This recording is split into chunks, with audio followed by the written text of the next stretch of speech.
então ler o texto da palavra de Deus que se encontra no Salmo 105. Salmo de número 105. E aí, notícias da Tamires? Já viu o neném? Estou na expectativa. Mas já está no hospital, né? Hoje nós vamos levantar um clamor. Tem trabalho de parto? Nós já vamos orar já. Assim que eu ler o texto, nós já vamos orar e apresentar a vida da Tamires. Está para ganhar mais um membro da Igreja Proeminente. Salmo 105. Deem graças ao Senhor, proclamem o seu nome, divulguem os seus feitos entre as nações, cantem para Ele e louvem-no, relatem todas as suas maravilhas, gloriem-se no seu santo nome, alegre-se o coração dos que buscam o Senhor, recorram ao Senhor e ao seu poder, busquem sempre a sua presença, lembrem-se das maravilhas que Ele fez, dos seus prodígios e das sentenças de juízo que pronunciou.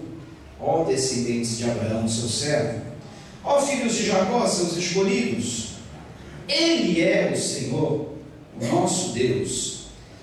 Seus decretos são para toda a terra. Ele se lembra para sempre da sua aliança. Por 1000 gerações da palavra que ordenou, da aliança que fez com Abraão, e do juramento que fez a Isaque.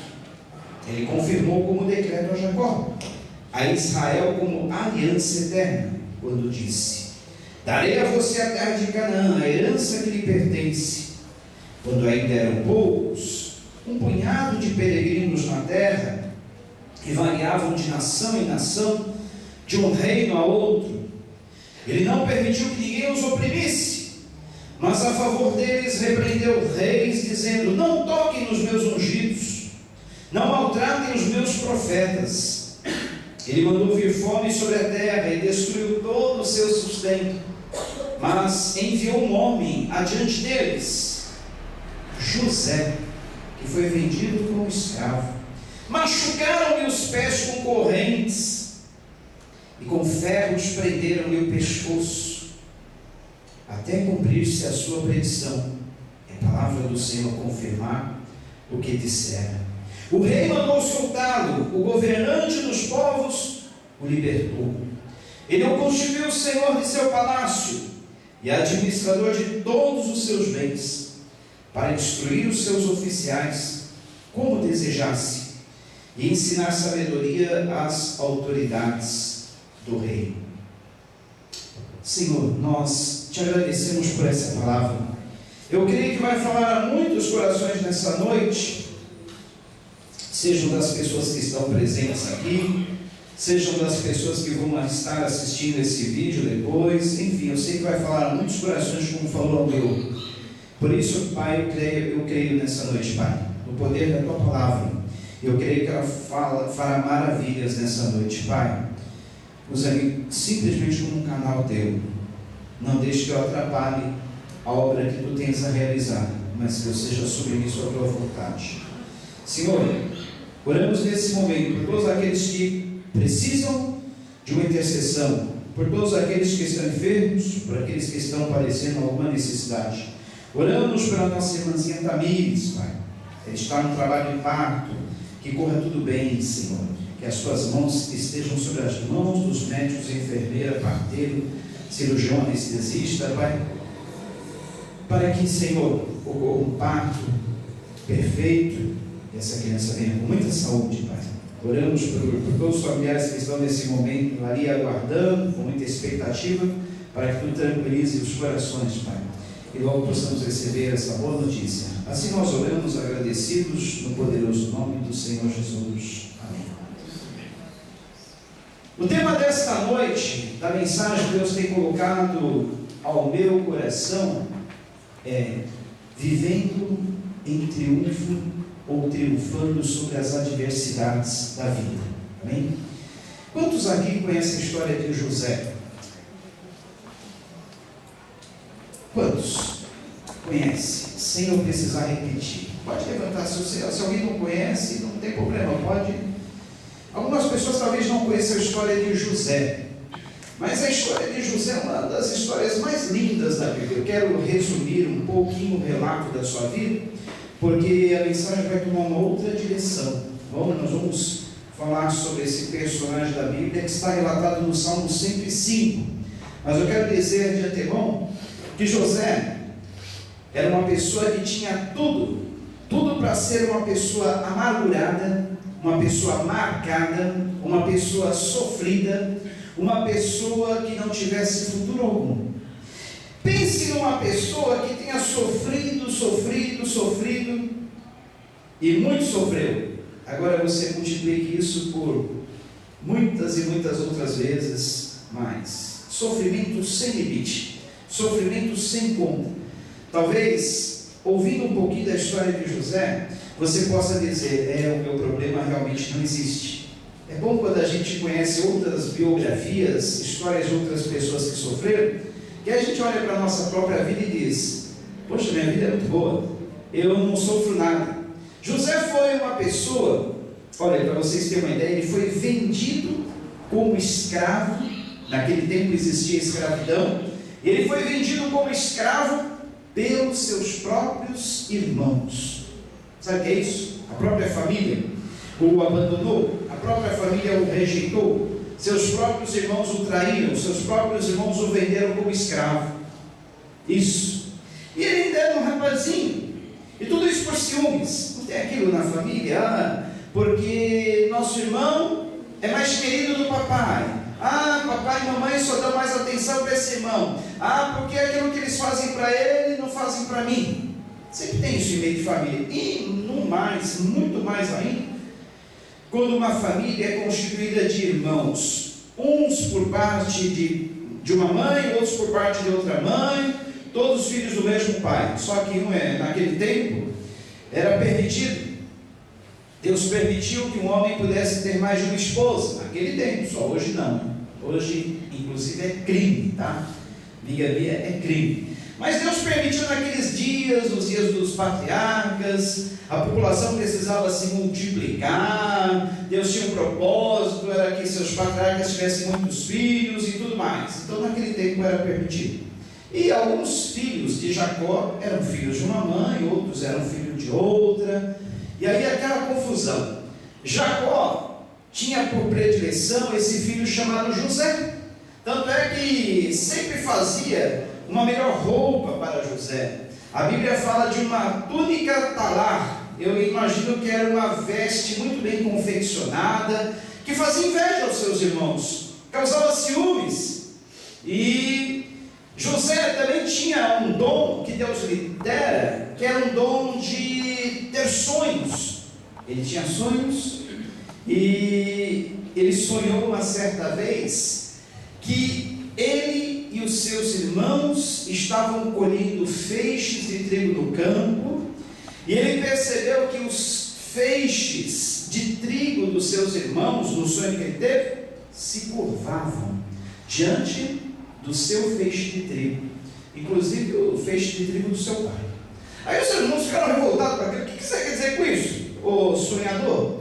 Você está dizendo que um dia nós vamos nos dobrar, nós vamos nos curvar diante de você? Mas é muita pretensão, né, seu moleque? É muita pretensão sua pensar que um dia nós vamos nos curvar diante de você. E José tinha sonhos. E a primeira lição que fica para nós nessa noite é que sempre quando nós temos sonhos, temos problema. Sempre quando nós temos sonhos, temos problemas. E problemas sérios. Porque se você não quiser ter problema na vida, não sonhe. Permaneça como você está. Não tenha alvos, não tenha objetivos. Você não vai atrair inveja de ninguém.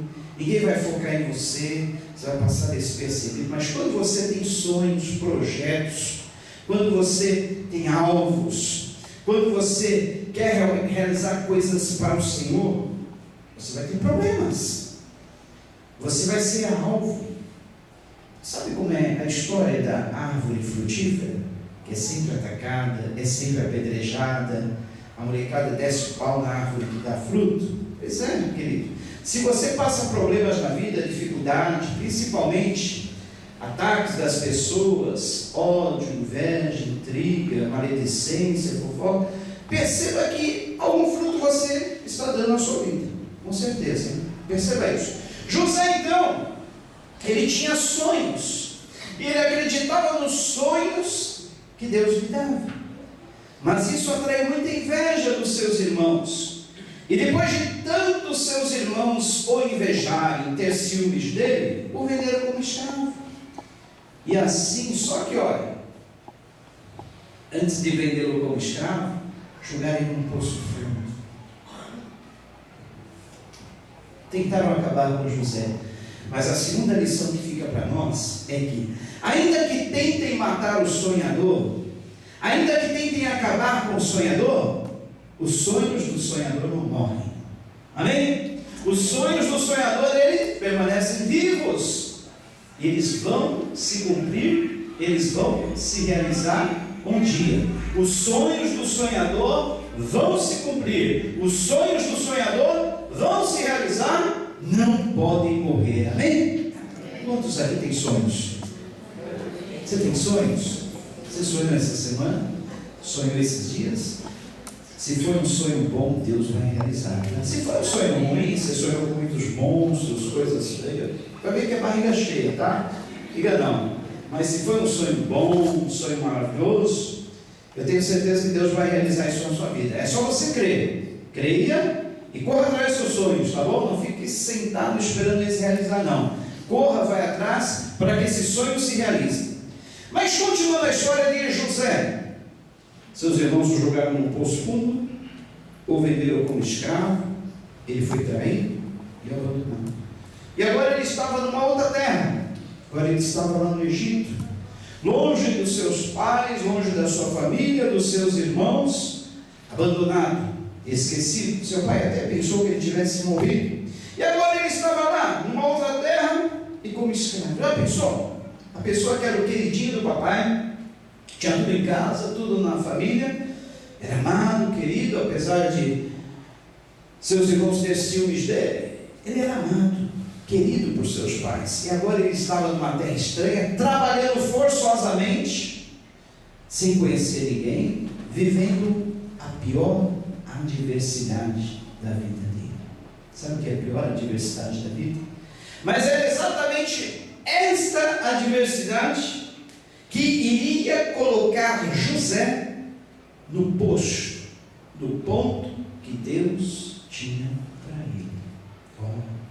Terceira lição: as adversidades da vida tendem a nos colocar no lugar que Deus tem para nós, no lugar que Deus quer que nós estejamos. Amém? Talvez você esteja passando por muita tribulação lá no local que você trabalha. Talvez você esteja passando por muita tribulação no meio da sua própria família, no meio dos seus. Mas Deus tem um propósito com essa adversidade. Em Romanos 8:28 está escrito que sabemos que todas as coisas cooperam para o bem daqueles que amam a Deus, daqueles que são chamados pelos seus decretos.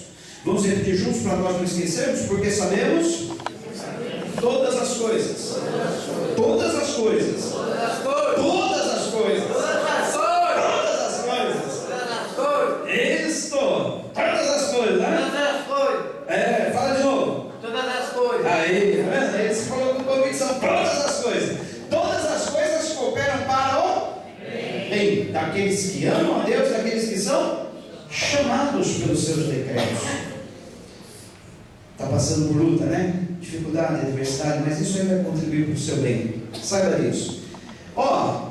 Os irmãos de José o traíram, os irmãos de José o venderam, os irmãos de José o abandonaram, mas isso iria contribuir para o seu bem. Quarta lição: não é aquilo que me fazem, mas é o que eu faço com aquilo que me fazem.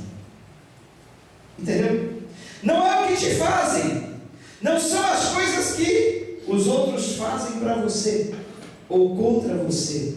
Mas o problema é o que você faz com as coisas que outros fazem contra você, com as coisas que outros fazem de você. Entendeu? O problema não é o que te fazem, não é as coisas que fazem contra você. O problema é o que você faz com essas coisas. Você fica amargurado, você guarda rancor, você guarda ódio, você retém o perdão, você deixa que isso que te fazem acabe com a tua vida? É errado. Transforme isso numa coisa boa. Libere perdão, não guarde ressentimento, não guarde mágoa. Porque é o que você faz com aquilo que te fazem e não o que os outros fazem com você. Veja bem, os irmãos de José quiseram matar os sonhos dele, não conseguiram. Os irmãos de José tentaram acabar com a vida dele, não conseguiram. Ele foi vendido como escravo, foi, sofreu muito, mas isso iria trazer a maior bênção na vida de José. Agora José estava ali, trabalhando como escravo, e ele chamava a atenção das pessoas. As pessoas olhavam nele e falavam: esse rapaz tem alguma coisa diferente. Esse rapaz, ele tem alguma coisa que destaca ele no meio dos outros. Sabe o que é isso?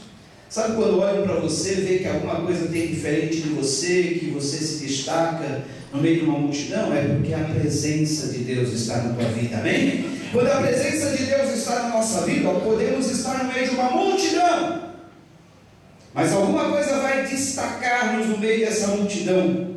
E é isso que Deus quer ver em você, que a glória dele reflita na sua vida, para que ele possa usar você como instrumento para influenciar este mundo, amém?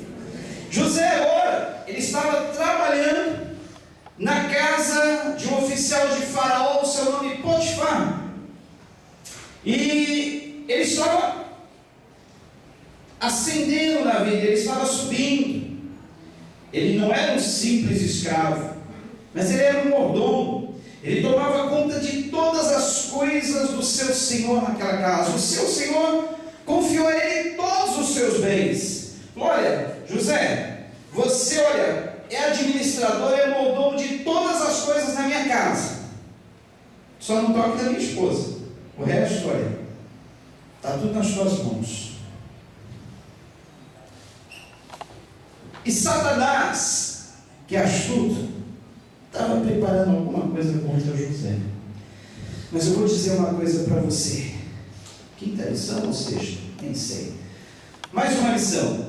Quando Deus tem um propósito na nossa vida, nada e ninguém pode impedir de realizar esse propósito. Nem Deus de Satanás, nem todas as hostes do inferno, nem todo o exército de Satanás pode impedir aquilo que Deus quer realizar na sua vida. Amém?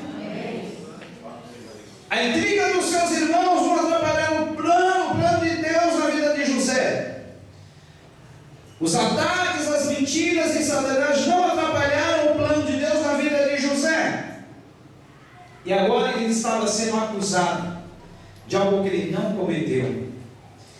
Ele estava sendo acusado pela esposa de Potifar de ter feito exatamente a única coisa que o seu senhor lhe proibira fazer, lhe vedara fazer, que é tocar na sua esposa.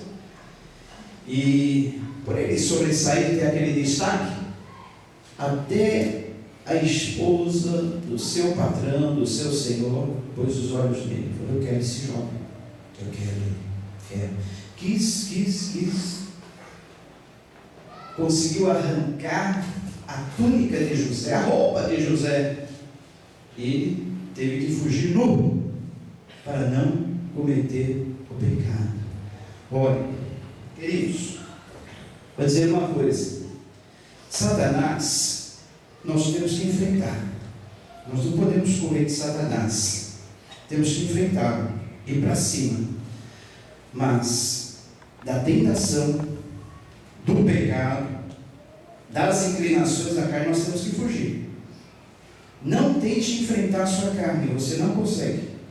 Não tente enfrentar a tentação, você vai sucumbir. Enfrente a Satanás, vença a Satanás, mas do pecado, das tentações, das inclinações da carne, nós temos que correr, fugir. Não é fácil não. José correu. E agora, aquela mulher, que era uma endiabrada, uma endemoniada, uma mentirosa, caluniadora, olha que é prova. Estou com a roupa do seu empregado, do seu funcionário, ela falou para o seu esposo, nas mãos. Ele tentou me agarrar.